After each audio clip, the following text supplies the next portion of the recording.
નરેન્દ્રભાઈ ને જય શ્રી રામ. નરેન્દ્રભાઈ ને જય શ્રી રામ. બોલો ભારત માતા કી. ભારત માતા કી. બોલો ભારત માતા કી. આપણે જેમની આતુરતાથી રાહ જોઈ રહ્યા હતા તેવા મોદી સાહેબ આપણી વચ્ચે જ્યારે ઉપસ્થિત થયા છે ત્યારે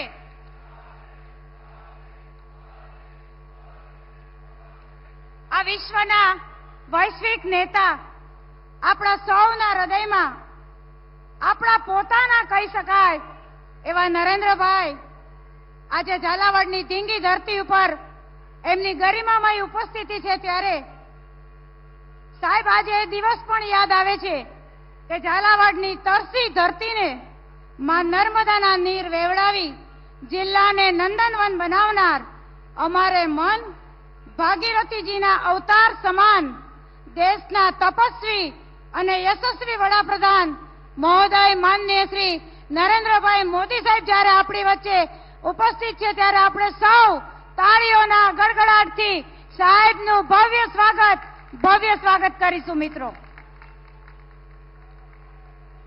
સાથે આપણી સૌની વચ્ચે ઉપસ્થિત ગુજરાત રાજ્યના મૃદુ અને મક્કમ તેમજ નિખાલસ વ્યક્તિત્વના ધની સમા માનનીય મુખ્યમંત્રી શ્રી ભૂપેન્દ્રભાઈ પટેલ સાહેબનું પણ હાર્દિક સ્વાગત કરું છું અને આ સભાને સંબોધવા માટે સ્વાગત માટે આપને આમંત્રિત કરું છું. માનનીય શ્રી મુખ્યમંત્રી ભૂપેન્દ્રભાઈ પટેલ સાહેબ.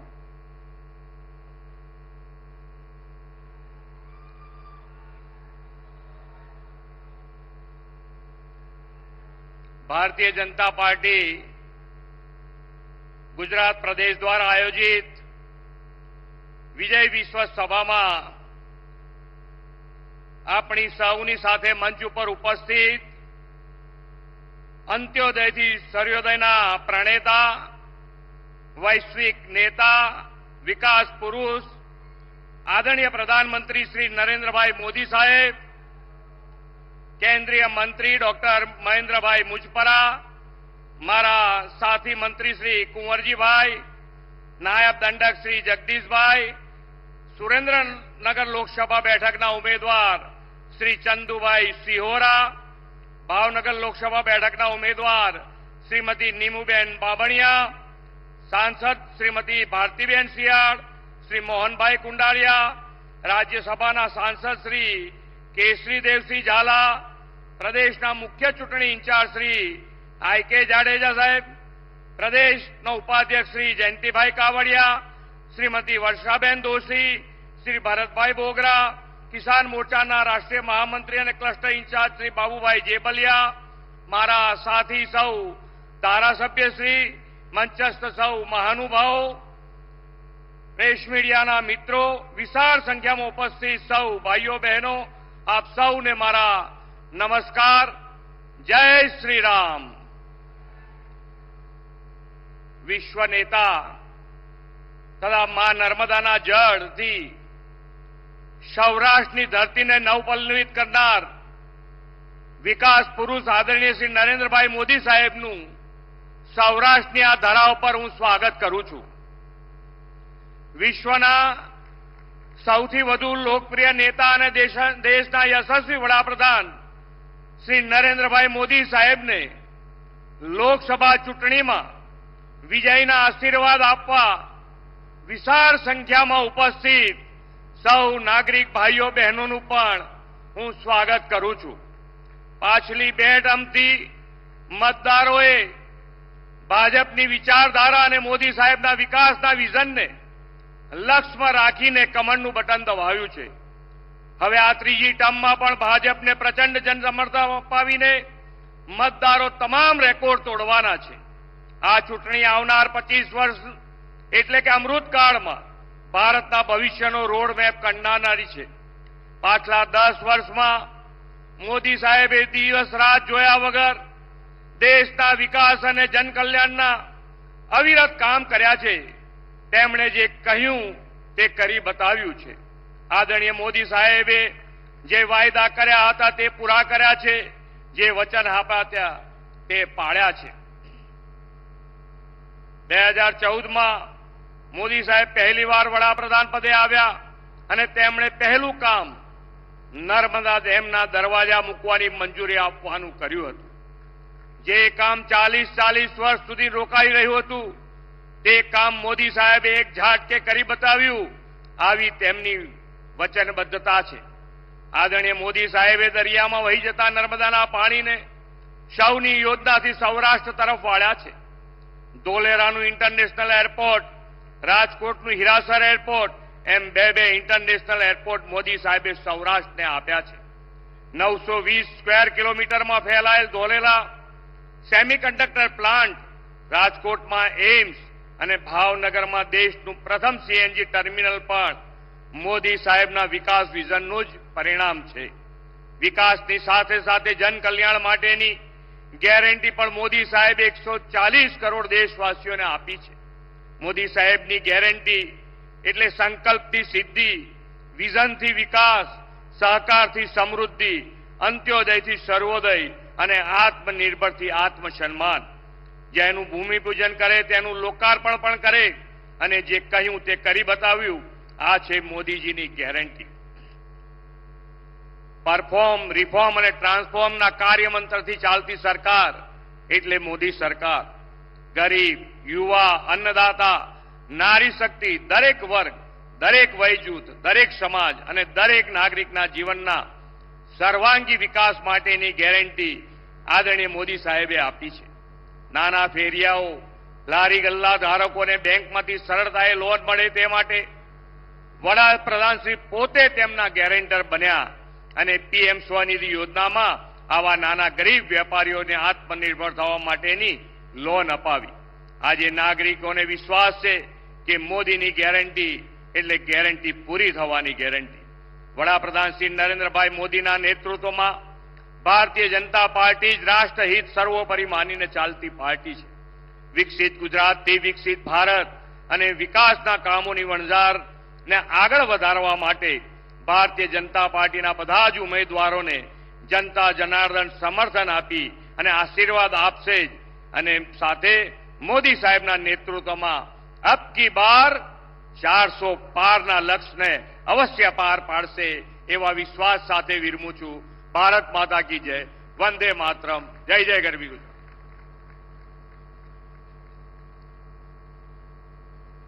ખૂબ ખૂબ આભાર સાહેબ.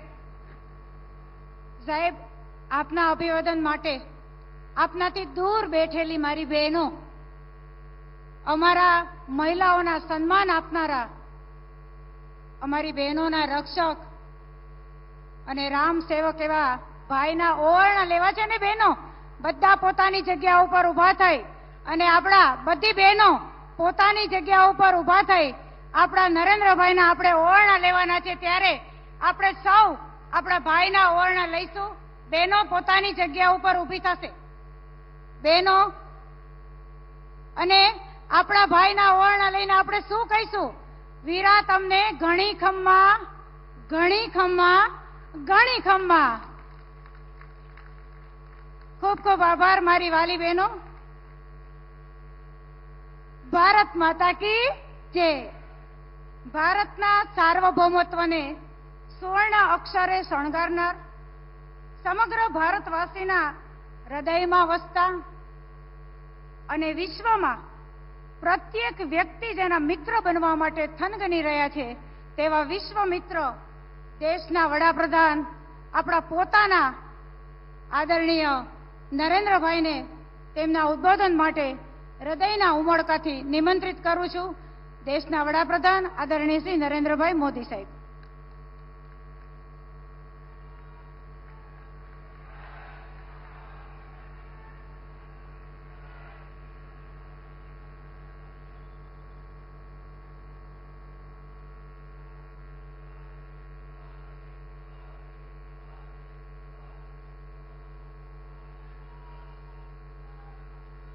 भारत माता की, भारत माता की, भारत माता की. સૌથી પહેલા તો સુરેન્દ્રનગરમાં સભા હોય અને આટલી મોટી સંખ્યામાં માતાઓ બહેનો હોય એ જ મોટી ઘટના છે. અને એમાંય આ બધી માતાઓ બહેનો ઉભા થઈને ઓવારણા લીધા, આપે મને આશીર્વાદ આપ્યા. હું સૌ માતા બહેનોનું માથું નમાવીને આભાર માનું છું.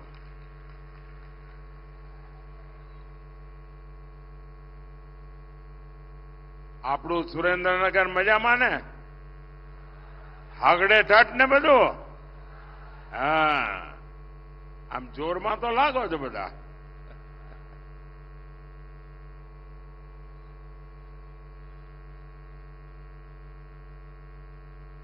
સાથે સાથે કરીને મને તો દિલ્હી મોકલી દીધો.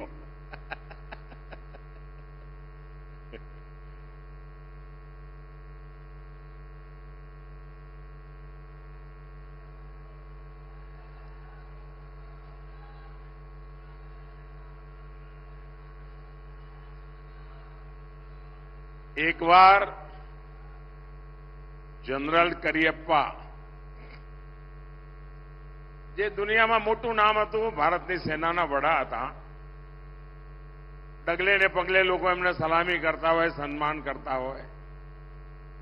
પણ એકવાર એમના ગામમાં, કર્ણાટકામાં એમને બોલાવીને એમનું સન્માન કર્યું. અને એ વખતે એમણે કહ્યું, ભાઈ દુનિયામાં ગમે તેટલી વાહવાહી થતી હોય, એ બધું તો હોય, પણ જયારે ઘર આંગણે જઈએ ને થાય ને ત્યારે જોમ જુદું હોય છે. આજે હું અનુભવ કરું છું, ગઈકાલથી હું આવ્યો છું, જે રીતે ગુજરાત આખું ઓવારણા લઈ રહ્યું છે, ગુજરાત જે રીતે પ્રેમ વરસાવી રહ્યું છે, ભાઈઓ બહેનો, હું ગુજરાતનું ઋણ ક્યારેય ન ભૂલી શકું. અને મારી શાસકીય કારકિર્દી જે છે એ સૌરાષ્ટ્રથી શરૂ થઈ. મને પહેલી વાર એમએલએ સૌરાષ્ટ્રે બનાવ્યો.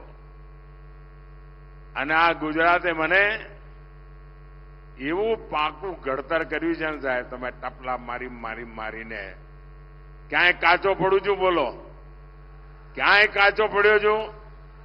ક્યાંય ઊણો ઉતર્યો છું? તમારું માથું ઊંચું ન થાય એવું કર્યું છે કે નથી કર્યું? છાતી તમારી 56 નહીં થાય એમ કર્યું છે કે નથી કર્યું? પણ એનું કારણ મોદી નથી હો, એનું કારણ તમારા આશીર્વાદ છે, એનું કારણ તમારા પ્રેમ છે. અને ભાઈઓ બહેનો, આપણે નાનું વિચારતા નથી, નાનું કરતા નથી. સ્ટેચ્યુ બનાવ્યું તો દુનિયાનું મોટામાં મોટું, સ્ટેડિયમ બનાવ્યું તો દુનિયામાં મોટામાં મોટું. એટલે કાચું કઈ કરવાનું જ નહીં. અને હવે 25 વર્ષનું લક્ષ્ય લઈને આપણે નીકળ્યા છીએ. અને વિકસિત ભારત, જ્યારે ભારતની આઝાદીના 100 વર્ષ થાય ત્યારે હિન્દુસ્તાન દુનિયામાં વિકસિત દેશ હોય. અને દુનિયામાં ભારત વિકસિત દેશ હોય એનો અર્થ કે આપણા ગુજરાતે તો 5 વર્ષ વહેલા વિકસિત થવું પડે ભાઈ.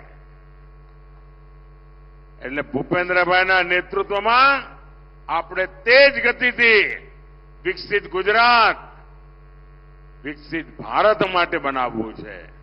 અને એના માટે ચાહે દિલ્હી હોય કે ગાંધીનગર, આપણે સાથે મળીને 140 કરોડ દેશવાસીઓના સપના પૂરા કરવા છે. પણ એના માટે તમારે મોદીને કાયમ મજબૂત કરવો જ પડે હો. ખરું કે નહીં?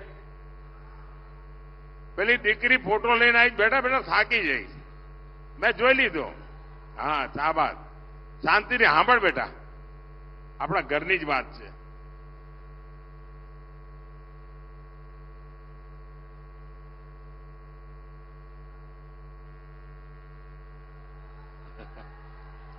જોઈ લીધો બેટા, ફોટો જોઈ લીધો, જોઈ લીધો.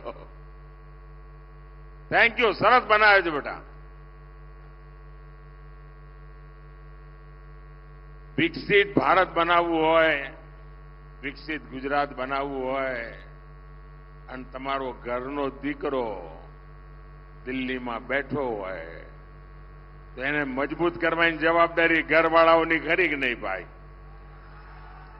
તમે મારા બધા પરિવારજનોની ખરી કે નહીં? હવે 26 તમે આપો એ તો બરાબર છે ભાઈ.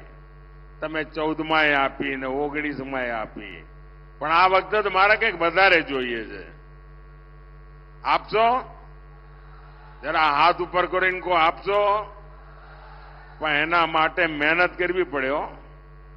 આ 7મી તારીખ સુધી પગવાળીને બેસવાનું જ નથી. અને મારે તમારી પાસેથી 2 ચીજ જોઈએ. આપશો? હજુ મેં કહ્યું નથી ને તમે તો હા પાડી દીધી. ભારે વિશ્વાસ છો તમારો મારા ઉપર. એક, મતદાનના જેટલા પણ રેકોર્ડ હોય તમારા ગામમાં, તમારા બૂથમાં, એ બધા રેકોર્ડ તૂટવા જોઈએ અને એના કરતા વધારે મતદાન થવું જોઈએ. કરશો? કરશો? પણ એનો એક રસ્તો બતાવું. કરવું હોય તો કેવી રીતે કરાય? 10 વાગે પહેલા દરેક બૂથમાં 25 લોકો અથવા 30 મતદારો થાળી વગાડતા વગાડતા, ગીત ગાતા ગાતા, જેમ પ્રભાતિયા ગાય ને એવી રીતે મતદાન મથકે જાય. આખા બૂથમાં લોકશાહીનો ઉત્સવ ઉજવાય અને 10 વાગ્યા સુધીમાં આવા 30 સરઘસ નીકળે. ઓછામાં ઓછા 30 સરઘસ, દરેકમાં 30 મતદાર, અને જઈને આપણે મત આપીએ તો તમે જોઈ લેજો બાપુડી, એ પાકે પાયે તમારું મતદાનના રેકોર્ડ તૂટી જાય. બીજું કામ, આપણે આ વખતે બધા પોલિંગ બૂથ જીતવા છે ભાઈ. એકે પોલિંગ બૂથ હારવાનું જ નહીં. એકે પોલિંગ બૂથમાં ભાજપનો ઝંડો ઝૂકવા ના જોઈએ. મંજૂર? કરશો બધા? હોય 100%? આમ તો મને ગુજરાત ઉપર એવો ભરોસો ભાઈ, એ પાછી પાની કરે જ નહીં. साथियों, जब मैं गुजरात में था, आपकी सेवा में जुटा था, तब हमेशा आपके पास आकर के मैं गुजरात में क्या कर रहा हूं, सरकार क्या काम कर रही है, कैसे कर रही है, उसका रिपोर्ट कार्ड मैं हमेशा देता था. और वो आदत अभी भी गई नहीं है. और आज आपका ये बेटा, गुजरात का संतान, आपका सामने अपना 10 साल का रिपोर्ट कार्ड देने के लिए गुजरात आया है.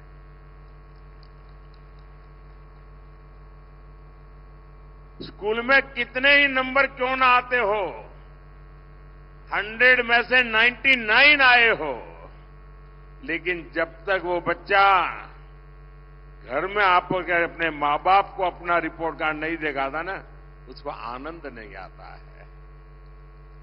तो मैं भी, जिन्होंने मुझे जन्म दिया, जिन्होंने मुझे जीवन दिया, ऐसे मेरे गुजरात के लोगों के आगे एक बालक की तरह अपना रिपोर्ट कार्ड दे करके आपके आशीर्वाद लेने आया हूं, आपकी शाबाशी लेने के लिए आया. आप याद करिए, 10 साल पहले हमारा देश लाखों करोड़ के घोटाले में शर्मसार था। कोई दिन ऐसा नहीं था कि जहां घोटाले की खबरें अखबार में हेडलाइन न हो। कभी 2G घोटाला, अभी 5G का जमाना है ना, कोई घोटाला सुना है?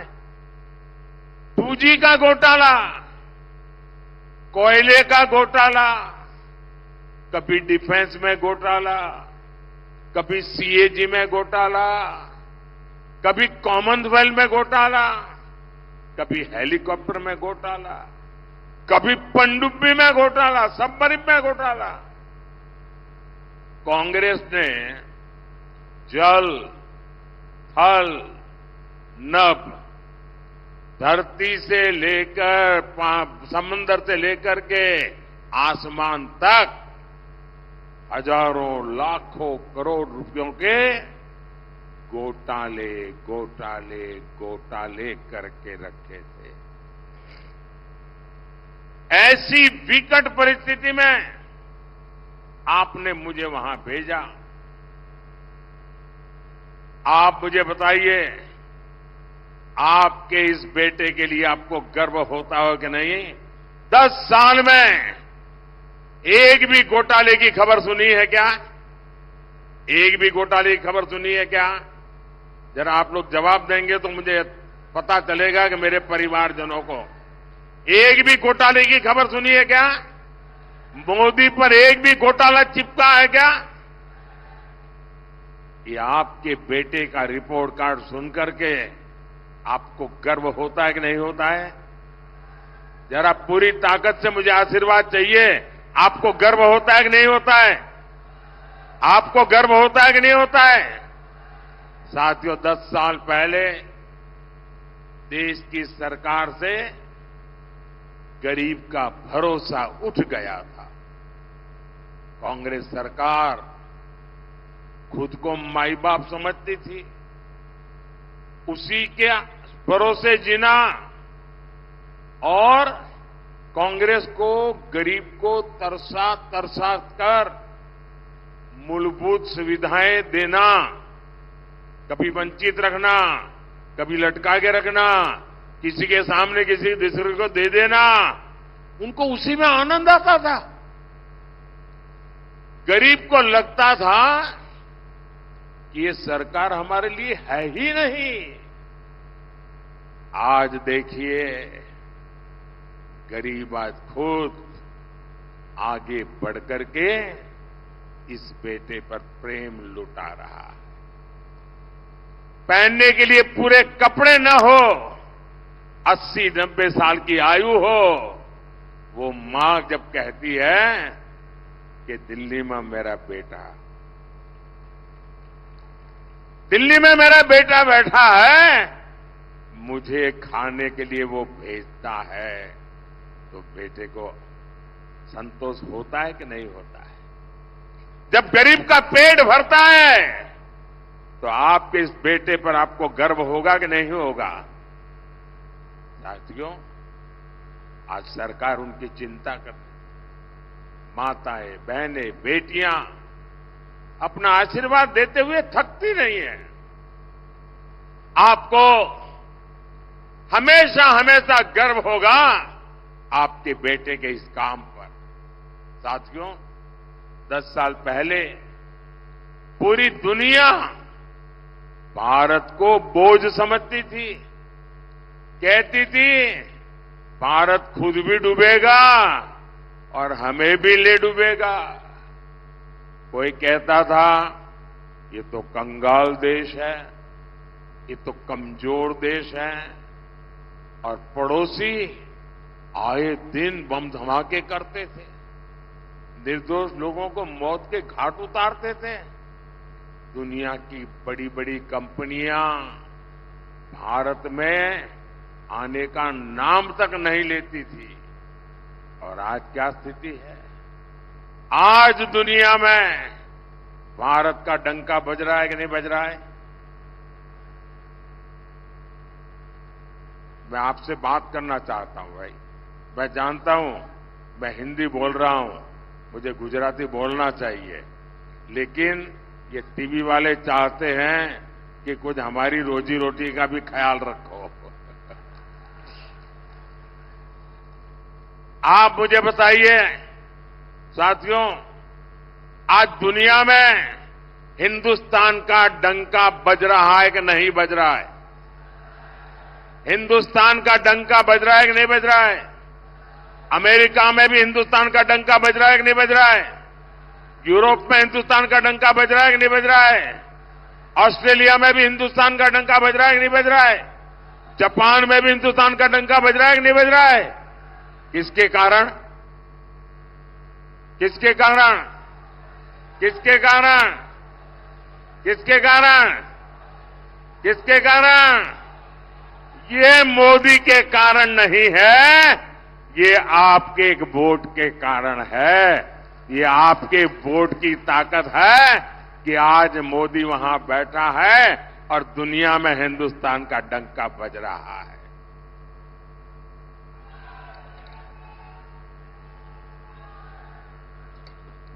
आज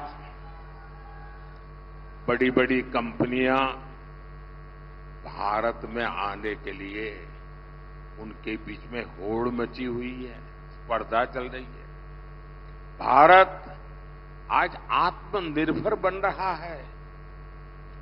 भारत आज आतंकवादियों को भेजने वाले लोगों को पता है, अब भारत घर में आकर के घुस करके मारता है। और मैं मानता हूं हर गुजराती को गर्व होता होगा। साथियों, 10 साल पहले भारत दुनिया की 11 नंबर की अर्थव्यवस्था थी। दुनिया में हमारा नंबर 11 था। दुनिया भी सोचती थी कि जैसे तैसे भारत की गाड़ी चल रही है, इससे ज्यादा अच्छा ये देश कर ही नहीं सकता है, हो सकता है वो और लुढ़क जाएगा। लेकिन 10 साल पहले आपने अपने बेटे को बिठाया और 10 साल के भीतर भीतर भारत छलांग लगाकर दुनिया की 5 नंबर की अर्थव्यवस्था बन गया। पूरी दुनिया चौंक गई। कोरोना के समय जब बड़े बड़े देशों की अर्थव्यवस्था हिल गई, एक अकेला भारत था जो मजबूती से डटा हुआ था। आपको ये बातें सुन करके गर्व होता होगा कि देश ने एक चाय वाले को, एक गुजराती बेटे को बिठाकर अच्छा काम किया है। साथियों, हार की हताश में कांग्रेस ने देश को, समाज को बांटने का अभियान तेज कर दिया है। अयोध्या में 500 साल के बाद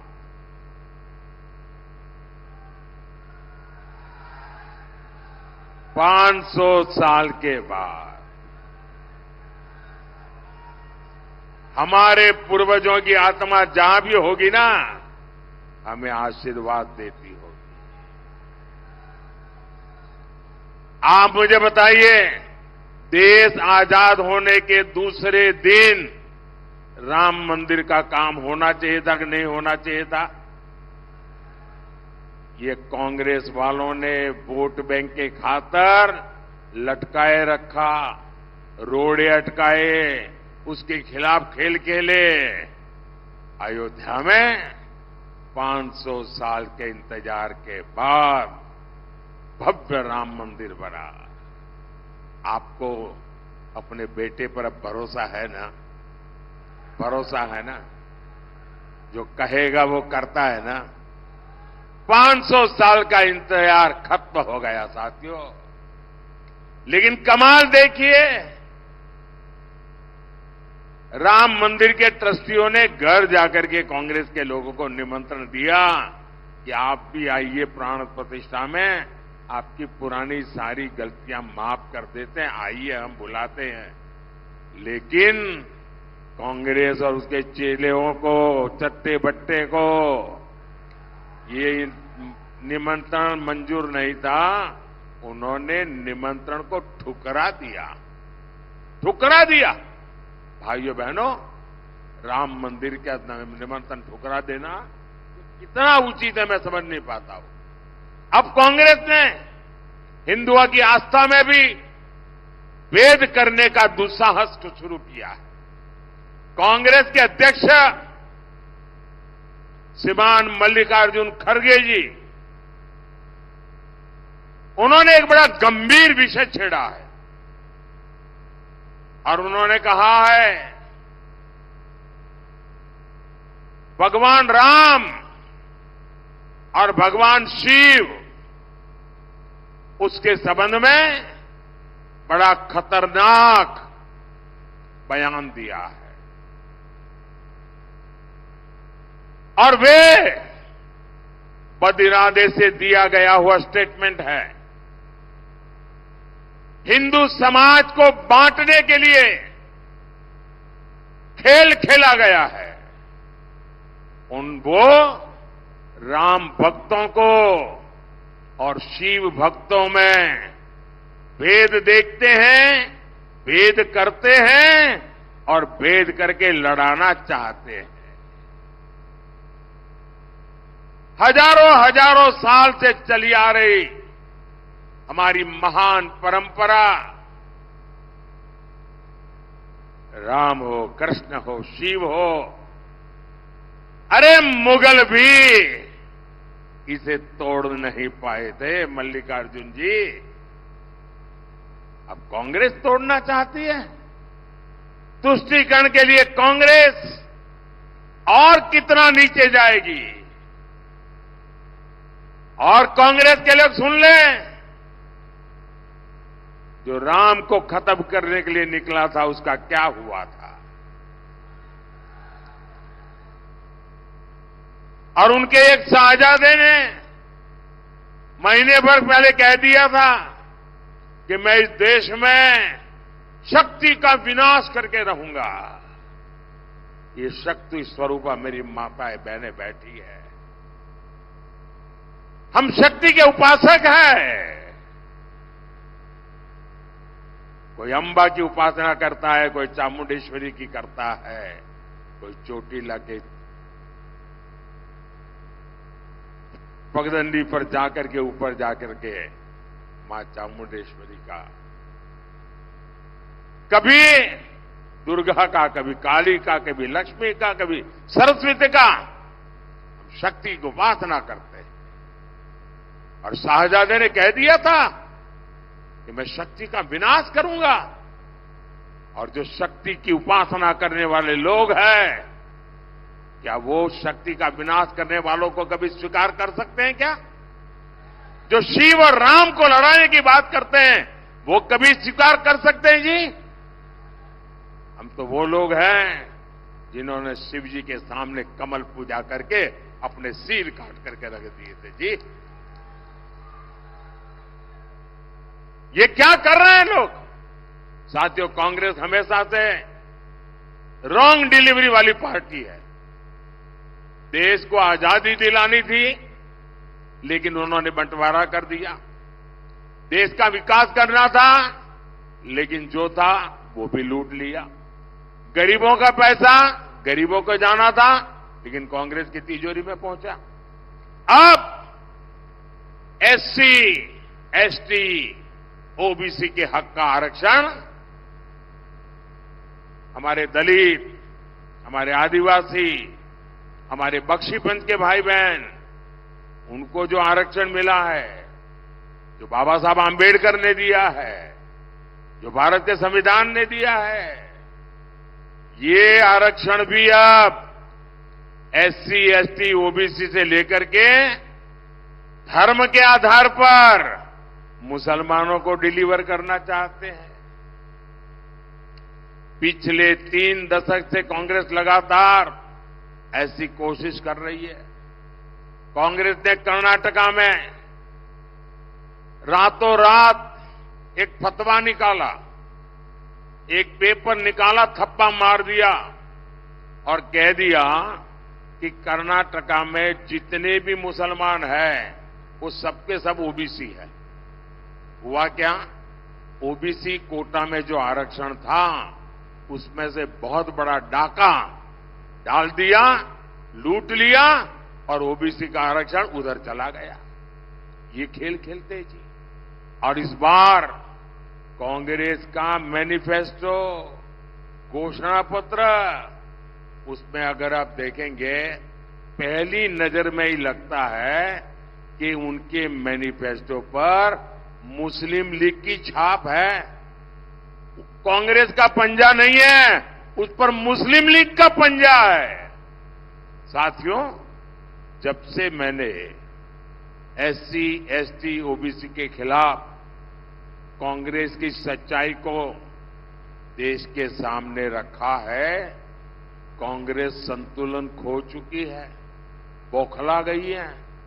कांग्रेस झूठ पर झूठ बोले जा रही है। और इसलिए मैं भी कांग्रेस को 3 चुनौतियां दे रहा। હું 3 પડકાર ફેંકું છું કોંગ્રેસ સામે। મારા 3 પડકાર છે અને શાહજાદામાં હિંમત હોય, કોંગ્રેસમાં હિંમત હોય, એમના ચટ્ટા બટ્ટાઓમાં हिम्मत હોય तो एक चाय वाले का बेटा मुकाबला करने के तैयार है।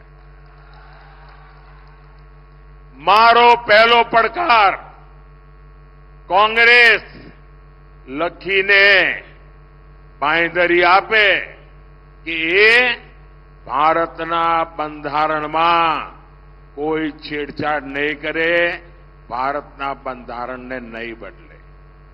कांग्रेस લખીને આપે, બાંયધરી આપે કે બાબા સાહેબ આંબેડકરે જે આરક્ષણ આપેલ છે એને ધર્મના આધાર પર દલિતો, આદિવાસીઓ પાસેથી લૂંટીને, બક્ષીપંચ પાસેથી લૂંટીને મુસલમાનોને આરક્ષણ નહીં આપે। અને મારો ત્રીજો પડકાર છે कांग्रेस લેખિતમાં બાંયધરી આપે કે એ દલિતોને, આદિવાસીઓને, બક્ષીપંચ સમાજ, ઓબીસીને જે આરક્ષણ મળ્યું છે તે, સામાન્ય સમાજના ગરીબોને જે આરક્ષણ મળ્યું છે તે, એમાંથી ક્યારે ઝૂંટવી લેવાનો પ્રયાસ નહીં કરે। અને એમને મારી પડકાર છે કે લખીને આપે કે એમના ત્યાં, આ મારો ત્રીજો પડકાર છે, કે જે એમના રાજ્યો છે, એમના ચટ્ટાબટ્ટાઓના રાજ્યોમાં બેઠા છે, જ્યાં એમની સરકારો છે, એ લોકો પણ ઓબીસીનો કોટા ઓછો કરીને મુસલમાનોને નહીં ધરી દે, ધર્મના આધાર પર ટુકડા નહીં કરે અને દલિતો, આદિવાસીઓના આરક્ષણ પર છેડછાડ નહીં કરે। આ મારા 3 પડકારો આ કોંગ્રેસના શાહજાદાને અને એમના બધા મળતિયાઓનો છે। કેટલાય દાડાથી બોલી રહ્યો છું। मेरी चुनौतियों के बाद से कांग्रेस को सांप सूंघ गया है। मैंने 23 अप्रैल को पहली बार कांग्रेस को ये 3 चुनौतियां दी थी। आज इसे 9 दिन हो रहा है। आज तक कांग्रेस की तरफ से मुंह पे उनको ताला लग गया है और बात बदलने के लिए संविधान लेकर के नाच रहे हैं मंच पे बैठ करके। अब संविधान आपको नहीं बचाएगा। आपने संविधान की पीठ में छुरा भोंका है। इसका मतलब साफ है, कांग्रेस की नीयत में खोट है। भाइयों और बहनों, અને સંવિધાન માટેની મારી લાગણી, મારું સમર્પણ કેવું છે એ તો તમને સુરેન્દ્રનગરવાળાને બરાબર યાદ હશે। જ્યારે આપણા સંવિધાનને 60 વર્ષ થયા ત્યારે દેશમાં ગુજરાત એક જ રાજ્ય હતું કે જેણે ડોક્ટર બાબા સાહેબ આંબેડકર અને સંવિધાનના ગૌરવને લઈને અહીંયા સુરેન્દ્રનગરમાં હાથી ઉપર સંવિધાન મૂકીને અંબાડી પર સંવિધાન મૂકીને સરસ મજાની યાત્રા કાઢી હતી અને એ વખતે ગુજરાતનો મુખ્યમંત્રી નરેન્દ્ર મોદી પગે ચાલતો હતો અને સંવિધાન હાથીની અંબાડી પર હતું. આ સંવિધાનનું સન્માન છે અમારા માટે. તો કોંગ્રેસનું ઘોષણાપત્ર દરેક બિંદુ પર તુષ્ટિકરણ અને તુષ્ટિકરણ પર ચાલી રહ્યું છે. આ મેનિફેસ્ટો એનું મોટામાં મોટો દસ્તાવેજ છે. તમને આશ્ચર્ય થશે, એક વાત તમને હું આજે સુરેન્દ્રનગરમાં પહેલી વાર કહી રહ્યો છું, चौंकावनारू लागसे. इन्होंने क्या किया है अपने मैनिफेस्टो में? उन्होंने लिखित कहा है, ये मेरे पत्रकार बंधु भी चौंक जाएंगे सुन करके. उन्होंने लिखित में कहा है कि अब जो सरकारी टेंडर होंगे उस टेंडर में भी माइनॉरिटी के लिए, मुसलमानों के लिए एक कोटा फिक्स कर दिया जाएगा. अब क्या सरकारी ठेकों में भी धर्म का आधार पर आरक्षण लाया जाएगा क्या? सरकारी टेंडर देने की देश आजाद हुआ तब से अब तक एक तय प्रक्रिया होती है. जो सही बोली लगाता है, जो अच्छी क्वालिटी का ट्रैक रिकॉर्ड रखता है, अच्छी क्वालिटी का भरोसा देता है, जिसके पास उस काम करने के लिए एक्सपर्टाइज है, क्षमता है, संसाधन है, सारे पैरामीटर से निकलने के बाद उसको ठेका मिलता है. जाति और धर्म के आधार पर ठेका नहीं मिलता है. अब कांग्रेस कह रही है, अपने वोट बैंक के लिए पक्षपात करते हुए वो कहती है कि ठेका अब ऐसे नहीं मिलेगा, ठेका धर्म के आधार पर बांटा जाएगा. साथियों, भाजपा कह रही है हम आधुनिक इंफ्रास्ट्रक्चर बनाएंगे. कांग्रेस की चली तो इसके टेंडर भी धर्म के आधार पर बांटेगी. ये हाईवे, एक्सप्रेसवे जो बन रहे हैं वो भी क्या धर्म के आधार पर बनाए जाएंगे? देश की सेना के लिए हम मेड इन इंडिया अस्त्र शस्त्र बना रहे हैं. बारूद भी बना करके सरकार को बेच सकते हैं. क्या धर्म के आधार पर अब किसी धर्म के विशेष को कहेंगे कि तुम बारूद बनाओ हमारी सेना के लिए, कि योग्य व्यक्ति को देंगे? कोई भी धर्म के आधार पर नहीं, जाति के आधार पर नहीं, योग्यता के आधार पर देंगे. अब कांग्रेस की ये सनक देखिए, चुनाव जीतने के लिए, सत्ता पाने के लिए ये देश को तबाह करने पर लगे हैं. हर सेक्टर में ये देश को बांटने का ये मुस्लिम लीगी प्लान देश को मंजूर नहीं है. और कांग्रेस लिख के रखे, जब तक मोदी जिंदा है ना, मोदी जिंदा है तब तक आप देश का ऐसा बंटवारा नहीं कर पाओगे. અને આપણે ત્યાં તો કહે છે કાઠિયાવાડમાં ખેલ ખેલાડીના અને ઘોડા સવારોના. ભાઈઓ બહેનો, સંવિધાનની બાબતમાં મારું કમિટમેન્ટ તમને ખબર છે. અને મેં અહીંયા જેમ વર્ણન કર્યું એમ 60 વર્ષ મેં મનાયા હતા ને, હવે દિલ્હીમાં છું, હવે 75 થયા છે. સાહેબ, ધૂમધામથી હું સંવિધાનની 75મી વર્ષગાંઠ મનાવવાનો છું. અને આ સંવિધાનને ચેડા કરવાળી જે લોકો છે, ગેંગ, એને ખુલ્લી પાડવા, ગામે ગામ, સ્કૂલે સ્કૂલે, મોહલ્લે મોહલ્લે જઈને આ ત્રીજી ચોથી જૂને પરિણામ આવ્યું નથી કે હું પાછળ પડ્યો નથી. તમે જોઈ લેજો. સંવિધાન કી મર્યાદા, સંવિધાનનું સન્માન, સંવિધાન પ્રત્યે રાષ્ટ્રની અંદર જાગૃતિ, એનું એક મોટું અભિયાન ચલાવીશ. આ લોકોને મારે મગજ ઠેકાણે લાવવા જ પડશે. ભાઈઓ બહેનો, આજે દેશ જે રીતે પ્રગતિ કરી રહ્યો છે, મારા જે ફર્સ્ટ ટાઈમ વોટર છે એમને ખબર નહીં હોય, જ્યારે હું પ્રધાનમંત્રી બન્યો એ પહેલા તો એ લોકો 8 વર્ષના, 10 વર્ષના, 12 વર્ષના હશે. એ વખતે એમને કાંઈ ખબર નહીં હોય દેશની શું દશા હતી.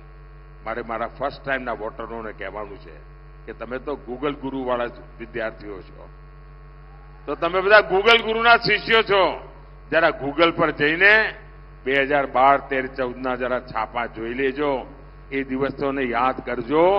આપણે હવે દેશને ત્યાં નથી લઈ જવો.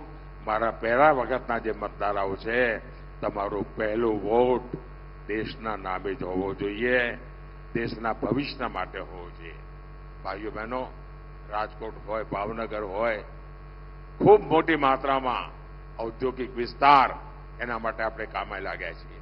ભૂપેન્દ્રભાઈએ કહ્યું એમ, સેમી કન્ડક્ટર દુનિયાના 4-5 દેશો વચ્ચે એ મોટું કામ અહીં તમારા પડોશમાં આવી રહ્યું છે. ભાઈઓ, તમારા માટે તો જય જયકાર છે. ઇન્ટરનેશનલ એરપોર્ટ તમારા તો ઘર આંગણે બની ગયું. ભાઈ, તમારે તો જય જયકાર છે. હવે તો ઇલેક્ટ્રિક વ્હીકલનો જમાનો છે. અને તમને ખબર છે મોદી સાહેબે શું વિચાર્યું છે? આપણા નરેન્દ્રભાઈ પીએમ સૂર્યઘર, પીએમ સૂર્યઘરમાં મારી યોજના છે, તમારું ઘરનું વીજળીનું બિલ 0, મફત, કાના માતા વગરનું મફત. સૂર્યઘર યોજનાથી સોલાર પેનલ લાગશે, તમે વીજળી પેદા કરશો.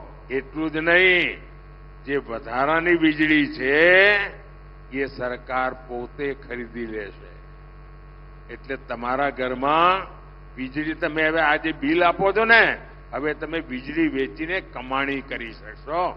આ તમારા નરેન્દ્રભાઈ આપવાના છે. એટલું જ નહીં, આજે તમે ગાડીઓ ચલાવો છો ને, પેટ્રોલ ડીઝલનો ખર્ચો કરો છો, સાહેબ એ પણ મારે 0 કરી દેવાનું છે. મફતમાં તમારી પેટ્રોલ ડીઝલની ગાડીઓ તમારી ચાલે, મફતમાં, મફત, કાના માતા વગરનું. અને એનો ઉપાય કેવો? જે સોલાર એનર્જી લાગશે, ઇલેક્ટ્રિક વ્હીકલ આવવાનો છે જમાનો, પેટ્રોલ વગેરે વ્હીકલ જતા રહેશે. તમારા ઘરમાં જ તમે રાત્રે સ્કૂટી હોય, સ્કૂટર હોય, ગાડી હોય, રાત્રે ચાર્જ કરી દેવાની. સોલાર એનર્જી દિવસભરની પડી હોય અને બપોરી ચલાય કરો. અમદાવાદ જઈને આટો મારીને આવો, 1 રૂપિયો ખર્ચો નહીં. બોલો, લહેરમ લહેર જ છે કે નહીં? હે, 2 હાથમાં લાડવા છે કે નહીં? આ તમારો નરેન્દ્રભાઈ 5 આંગળી ઘીમાં કરાવી દે કે નહીં? અને એટલા માટે મારે બધા પોલિંગ બૂથ જીતવા છે, પાકો. અને અમારા જે ઉમેદવારો છે આ ચૂંટણીમાં, એ અમારા સુરેન્દ્રનગરના ભાઈ શ્રી ચંદુભાઈ શિહોરા, અમારા નીવડેલા કાર્યકર્તા, અમારા ડોક્ટર સાહેબ પણ મેં પરાણે ચૂંટણી લડાઈ હતી ગયે વખતે. એ તો રાજકારણનો જીવ જ નથી, પરાણે લઈ ગયો તો. પહેલા તો એકવાર વિધાનસભામાં 2 ચપ્પલ ઘસી નાખ્યા હતા, પણ અમારા ડોક્ટર સાહેબ તૈયાર જ ના થાય, માંડ કરીને લોકસભા માટે તૈયાર થયા હતા. અને હવે અમારા ચંદુભાઈ આપણા ઉમેદવાર બન્યા છે. ભાવનગરમાં અમારા નીમુબેન બામણિયા ભારે બહુમતથી આપ એમને જીતાડો, બધા બૂથમાં જીતાડો. અમારા ભારતીબેન શિયાળના કામનું પાકો પાયો પડ્યો છે અને હવે ભાવનગરમાં અમારા નીમાબેન એને આગળ વધારશે. આપણે બધા બૂથ જીતવા છે અને જીતીને બતાવો. બોલો, ભારત માતા કી, ભારત માતા કી, ભારત માતા કી. बहुत बहुत धन्यवाद. સાહેબ, આપનો ખૂબ ખૂબ આભાર.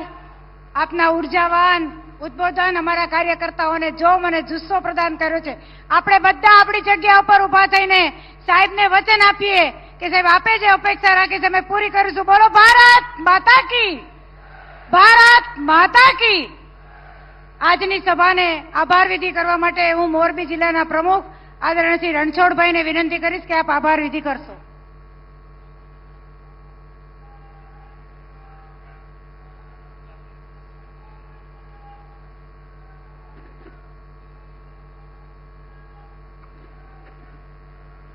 ભારત માતા કી સુરેન્દ્રનગર લોકસભાના